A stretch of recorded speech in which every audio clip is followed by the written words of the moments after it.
It's game time in Philadelphia as the crowds at Wells Fargo Center look to cheer on the 76ers. And the Nets on a single-game road trip here before heading back home. And at 6th place in the East, they're a team that's not quite in that top tier, but when they put it together, watch out. Well, they're hot right now, guys. I mean, they've been on a big-time roll. And coming into this game, I would say this is probably the best basketball that they've played this year. That's what their recent games would indicate, Steve. I mean, they've been basically invincible. It's really been a showcase of just how dominant this team can be when they're clicking on all cylinders. Brought to you by State Farm. Let's now take a look at the Nets' opening lineup. Joe Johnson and Gerald Wallace, the 2 and the 3. Brook Lopez is out there with Evans, and it's Williams at the 1. And for the 76ers, Young out there with Spencer Hawes, and it's Richardson, then it's Holiday, and it's Turner in at the 3. That's a defensive let-up right there. I mean, they've got to close down on him quicker when he's in three-point range. With the move to Brooklyn now complete, we can look back at how the Nets fared in terms of playoff appearances during their time in New Jersey. They did a decent job of getting to the playoff while in New Jersey. The finals a couple times. Shot clock at 5. Wallace, good. And the 76ers with possession. They couldn't put the pieces together, losing that last matchup with San Antonio. But it wasn't their best shooting night overall. A few guys went cold. And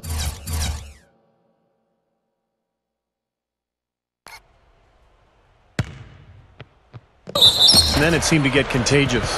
Yeah, you're right. As the game progressed, fewer and fewer shots seemed to find the bottom of the net for them. The 76ers shooting their first free throw of the game. As a team, they're down there around 72% from the stripe. You know, the numbers from the line, guys, are close to where they were last year. But just a tad worse, so not too bad.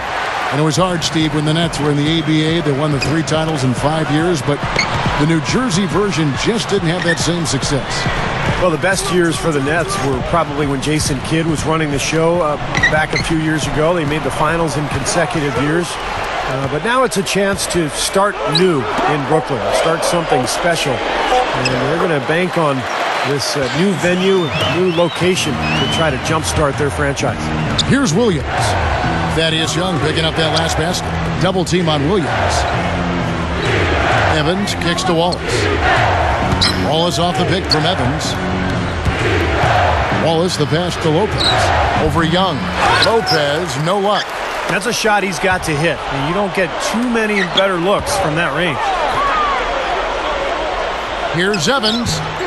And the Nets miss again. Brooklyn Nets come into this one after a win against the Kings. And not to discount defense, guys, but it was their effectiveness offensively that allowed them to finish that game out. Yeah, spoken like a true sharpshooter. The battle at that end of the floor, which they won easily, really told the story. Yeah, well, that's what I'm saying, Clark. And Doug Collins, the head coach of the Sixers, he was actually the #1 overall pick in the 1973 draft and had 4 years as an all-star in his 8 seasons in the league before his career was cut short by injuries. Johnson goes in. Slow start here, just 1 for 5 to begin the game. That one's off, still out of sync. Doris Burke had a chance to catch up with head coach Avery Johnson. Kevin, the strategy for them offensively seems relatively straightforward. Get to the rim and finish big. He said, as you know, we're a team with athleticism and the ability to make plays inside. We'll try to exploit that as best we can. And until they make the adjustment, that's our focus. Guys, no ifs, ands, or buts about it. He wants his guys going full tilt. Always great to hear from you, Doris. And you mentioned Doug Collins' playing days, cut short by injury. But he's also had, Steve, a very good career as a broadcaster. So good, in fact, he was elected into the Hall of Fame. I think the best color commentator that the NBA has ever seen, to be honest with you, Kevin. I know you worked with him for many years. I've worked with him as well. I've learned so much from him in terms of how to communicate what you're seeing on the floor as a broadcaster. So that's the only bad thing about him coaching is we don't get to listen to him anymore. And the 76ers with a completely new group now. Pass to Allen. Good ball movement here by the 76ers. 6 to shoot. Right, Wallace covering. Young for three, and it's Moultrie with the jam. No time wasted getting back off the ground when he got his hands on the ball. I like that quickness of jump. And that's the idea, right? Take it back up strong. Yeah, of course. I mean, no reason to hold on to it any longer than you have to. Jerry Stackhouse is checked in for Brooklyn. Watson comes in for Darren Williams.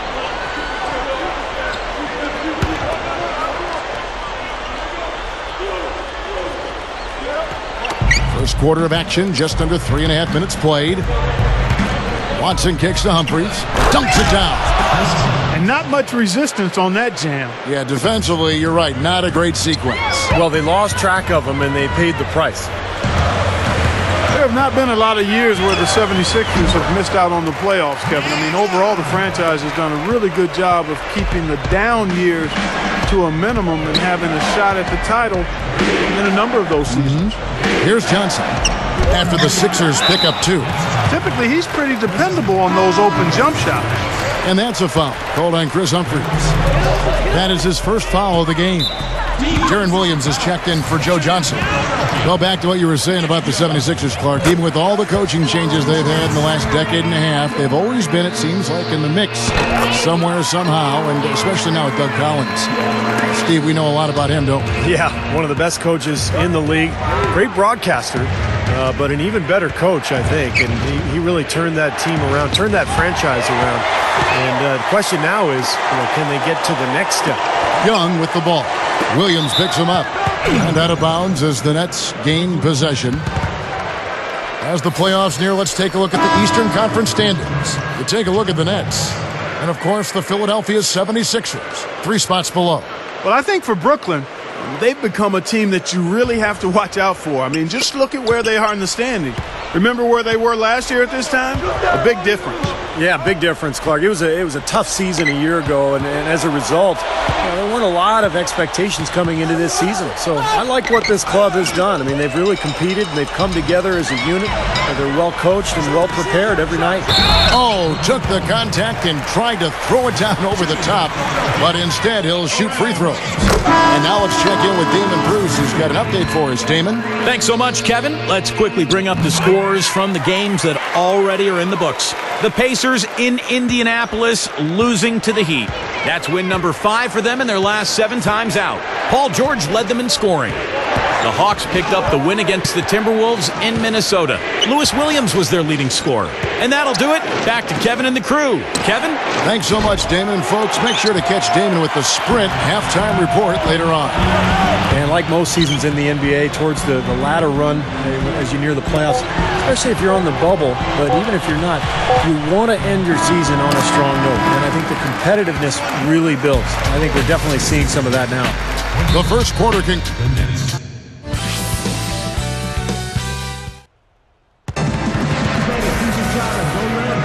Welcome back, folks. We'll see if we're in store for a more tightly contested quarter as we move here into the second. And a comfortable margin here for the 76ers guys.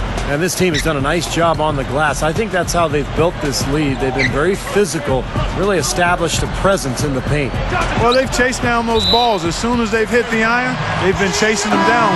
It's been a solid effort by them. So with Williams on the bench, here's who Avery Johnson's going with. We've got Blatch. Jerry Stackhouse is out there with Humphries. Then there's Johnson, and it's Watson in at the point guard position. And here's Young from the arc. That's good. Young's got the first basket of the second quarter for the 76ers. Watson with it, averaging 6 points per contest. Inside. That's good from Johnson on the assist by Watson. Johnson's got his first basket. And he's the type of player who, when he gets it going, is almost impossible to cool down. Coaches will call a timeout sometimes just to take away some of the momentum that he provides for that play. He's got plenty of sweetener in his game, a little flair in his package. Not a guy you have to call a play for. He can size you up and take you apart. When the Nets made the trade for Darren Williams a few seasons ago, Kevin, they were thought to have made a steal of a deal. You're right. But you look at the haul they gave up, and it was a pretty steep price to pay. Young against Johnson. The kick out to right. 76ers moving the ball around. Shot clock at 6. To the paint. Here's Wayans, and he makes good on the layup. Going back to that trade you were talking about, Clark, several first-round picks and Favors, who has blossomed the last year or two up in Utah. Devin Harris was sent there as well. Not exactly cheap, Steve, but they had to give up a lot. Well, gaining a superstar is never cheap, Kevin. And I thought the interesting thing about that trade was that New Jersey, now Brooklyn, of course, they didn't have any assurances from Deron Williams that he would re-sign. So it was really a major gamble at the time. And the Nets making a change here. Brook Lopez is checked in for Blatch. Humphries comes in for Reggie Evans. Gerald Wallace is checked in for Jerry Stackhouse.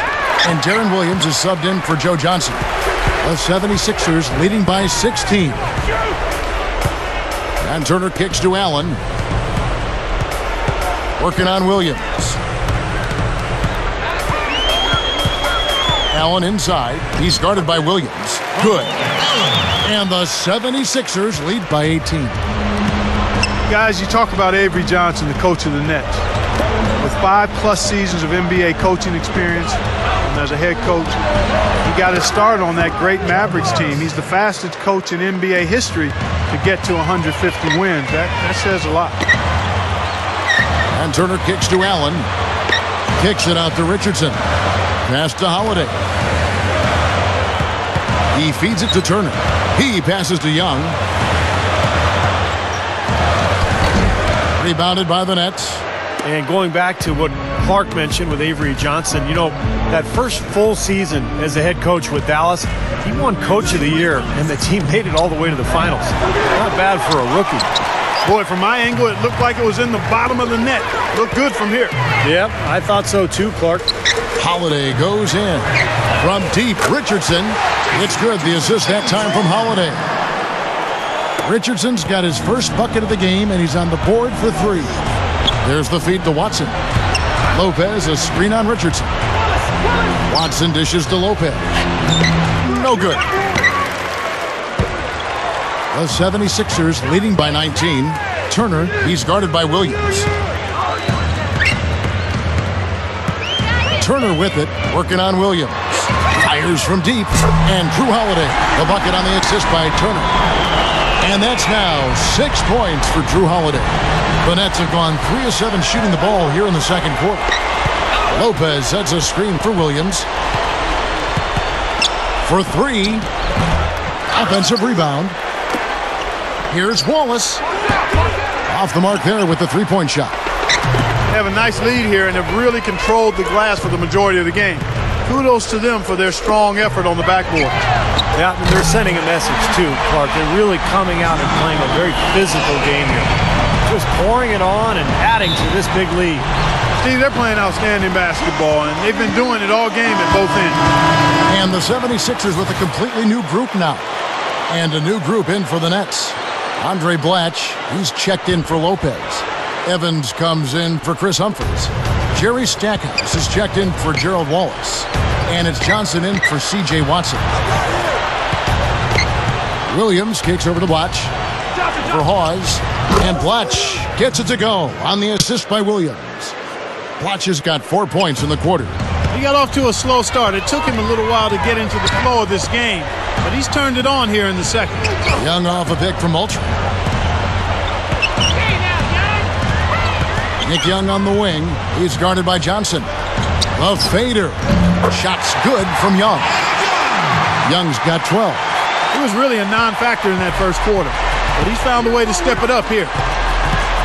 Here's Williams. The teardrop falls in. Now there's something for the top 10 highlight reel right there. A layup can be just as sweet and as pretty as a dunk sometimes. Here's Young. That misses. Would have counted had it gone in. And so a pretty lopsided game through the first half. 76ers ahead, running away with it.